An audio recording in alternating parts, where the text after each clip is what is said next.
Do you know anything about that? I've heard it vaguely. I don't know the exact details. And that's the thing with a lot of the things that Alex is mentioning here. I don't know. What I have done is look in detail at the things like 9/11, and whenever I've gone through those things and things that have been raised by Alex, which I think it's right to look into, and I think if someone raises a valid question about things, it's right. I haven't in detail. You asked me a simple question, have I? I haven't. I don't know the full background of that. Well, I do about Downing Street memo, and I saw it.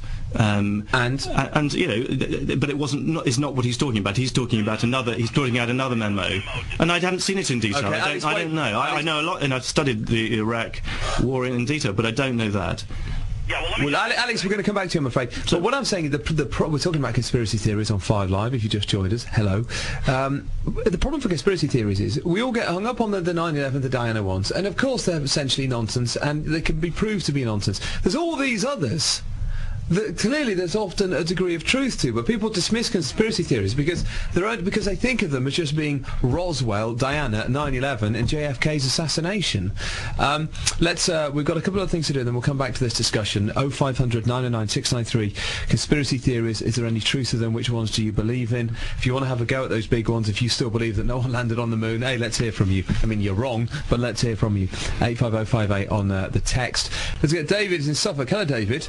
Hello. Good evening. Good evening. You've got a conspiracy theory that you believe in. What is it? Well, it's about a building that fell down, apparently, mysteriously, about 3 hours after the 9/11. The towers got hit. Right, yeah, There was a building around the back. It's been well documented, and I was hoping to speak to your American colleague, but I guess he's gone now. No, he's still there. Does he know anything about it? I can't remember what it was called. There's a government building. Building 7. There's actually going to be a BBC documentary about it in a couple of months' time. Okay, let me bring Alex Jones back in. Alex, before you start ranting and shouting, explain what it is we're talking about here. Yeah, listen, first off, I want to be polite. You guys invited me on here. You just had a guy for 3 minutes and 30 seconds talk about Joan of Arc. So let me just have 60 seconds. Well, I would have made him shorter, Alex, but try not to be rude. Just tell us exactly what this building is. Let me tell you. First off, it's free. Google Terror Storm. Google Terror Storm Final Edition, Terror Storm, or Google Endgame, or Google Martial Law. Okay, and it's the first thing that comes up. Google it on video. You can watch my films that cost hundreds of thousands of pounds. Alex, please, just explain to our listeners what we're talking about. Just tell us what it is. Planet.com, go to Infowars.com. I'll answer your question right now. Just go to the sites, folks, who want to find out. Let me tell you.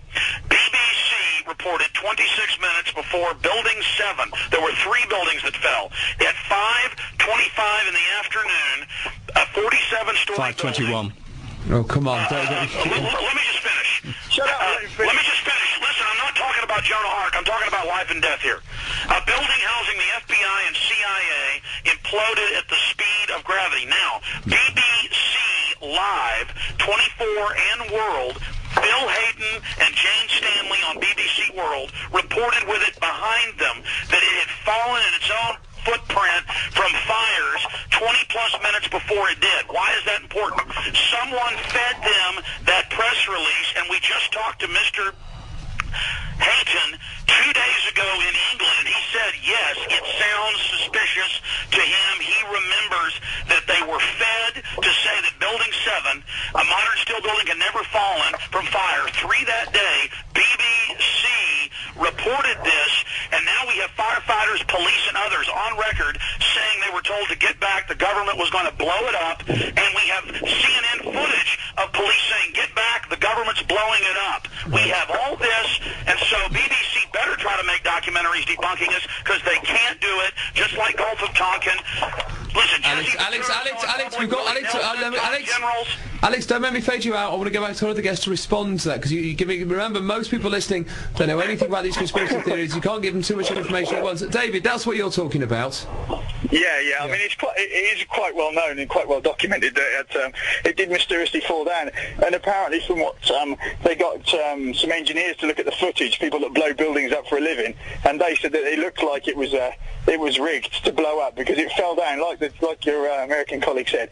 It fell down within its own footprint, and buildings that are hit or explode through other means, explode outwards and don't gravitate, as they call it, I think, in the trade. Okay, well, David, we'll let you go, but thanks for bringing this up, and I now get Mike Ruddin and Neil Denny to talk about this. Mike Ruddin, or is it Ruddin or Rudin? Rudin, actually, yeah. Sorry, it's really sort of the conspiracy files. Mike, tell us about this. Well, yeah, there is actually, we're doing a BBC programme about it, a documentary coming out on BBC 2 in June, and specifically on Building 7, Tower 7 it was. So it was the third skyscraper that came down on 9/11. It came down 7 hours after the Twin Towers. No one was in it, although that's, you know, Alex would probably say somebody was in it, but there's been no evidence I've seen to say that somebody was in it. But it did come down, and it according to the official theory so far, it was due to an ordinary fire. But it wasn't hit by a plane. And no building, no skyscraper, no steel-framed skyscraper in the world has ever collapsed due to fire only. This is the first and only one so far. Yeah, so it's strange. Is Alex right about BBC reporters? Yes, the BBC reported it, and so did CNN. No, before it happened, yes, they did. That. Yeah, they made and we've spoken to the people who are involved in it, and they admit, yeah, they made a mistake. So they made a prophecy. I mean, they destroyed the tapes.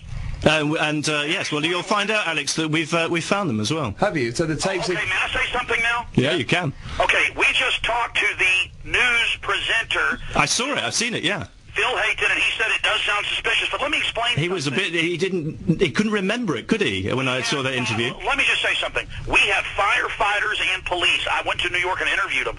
But I don't just have firefighters, police, and emergency workers. I have them from the live local reports saying, get back, the building's going to be brought down, we're bringing it down. You can't wire a building in weeks to death perfect. Okay. The CIA ran the operation from the building. All right, Alex, thank you. Let me just bring in somebody else here. PrisonPlanet.com. Okay, this is Ronald Wick. He's in New York. He's a broadcaster, well known in the US as a 9/11 conspiracy theorist debunker. Hello, Ronald. Hello. Thank you for having me on the show. Listen, my pleasure. Now, Building 7, can you tell us a bit more about this?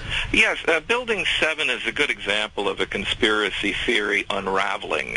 In the 6 years since these conspiracy theories have been swirling around, no one has yet adduced a plausible motive for bringing down Building 7. There's simply no way of fitting this into a coherent conspiracy theory. Now, in the instance of the BBC prematurely reporting the collapse of the building, well, we can cite instances. The Pope died 3 times before he actually died. James Brady, Ronald Reagan's press secretary, was announced as having expired when in fact he did not. No, but hang on a minute. But what's interesting here is they said a building had collapsed and it hadn't, and then shortly afterwards it collapsed. Well, contrary to what Alex Jones has been saying, Building 7 was expected to collapse. We in New York were riveted to our television sets that day, and we were hearing that the building is dangerously unstable. The fire department had established a collapse zone. It collapsed. It surprised no one when it did. Now, think about this for a moment. Let's try something that a conspiracy theorist will never attempt, some critical thinking. The supervillains behind this conspiracy ask themselves, what is the network most implacably hostile to George Bush? And everyone says in unison, the BBC. And so then they say, aha, let's therefore present a smoking gun to the network that we distrust the most. Why should we do that? Well, we're wild men. I mean, why not do it? So then they approach the BBC with a script, and the BBC asks, I don't quite understand. Is the building falling or not? That's not what I'm saying. And then they say, yes, the building is falling. No, that's so the response then is, well, why do we need a script? Okay, Alex Jones, yep. Yes, I'd like to just add something here. No, we have firemen, police, emergency workers that said they were told to get back. It was going to be brought down in a controlled demolition. Then it falls. No, you are not telling the truth. Yes, we do, and you guys are being disproven. That's why everybody... You are not telling the truth. The firemen did not say it was being brought down in a controlled controlled demolition at all. That is an outright falsehood. No. They said the building was unstable and it was going to collapse. This is it. We can't hear either of you. Right, fade Alex Jones out, please. Mike, Ronald, go ahead. Yes, it's simply a falsehood. The fire department was not told anything about a controlled demolition. 343 firefighters lost their lives on that day.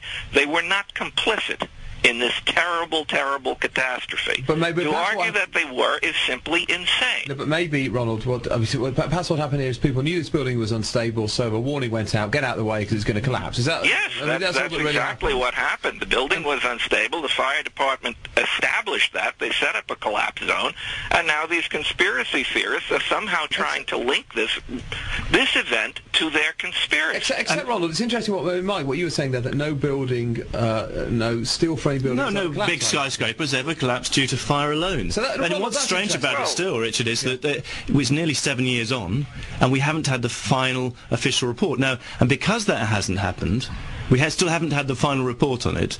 The next report's due this summer. Yeah, it's due in July, isn't it? I mean, but because of that, it does allow. And so it's one of these big things: is how do officials respond to people who say something untoward's happened? Because if there's a long gap, people fill the space, fill the vacuum with saying something's happened. There's explosions. We've heard it's controlled demolition.